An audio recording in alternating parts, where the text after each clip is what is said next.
Guys, so dito na kami sa Casa Peregrine. So madali lang puntahan to.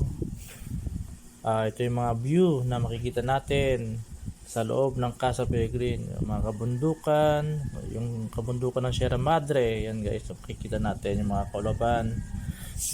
May mga tree house po. Yan, tapos may mga iba-iba pang activity na pwedeng gawin.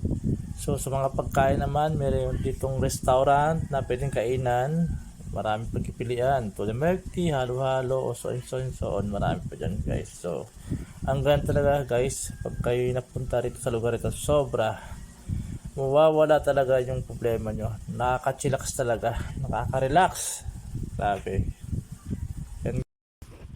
Ito yung bagong na-discover namin sa ngayong araw ito. Dito sa may San Mateo, Rizal. So, ito yung Casa Peregrine na-discover namin. So, madaling puntahan lang ito guys. Madaling hanapin. So, sakay kayo ng papuntang Kabading, papuntang Painaan, babakay Kabading, then, yun. Pero mas mainom kung meron ko sarili ng sakyan para madaling puntahan tong lugar nito. So, magandang experience so guys kapag kayo napunta rito. So, nakakapag-relax na lugar na amin na discover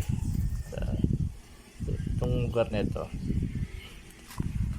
Yan guys yung mga pictures na mga pinapakita ko yan. So yun, may experience you guys pag kayo napunta dito.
So dito kami ngayon sa tree house. So nagpapalamig kami, kapahangin, ayan.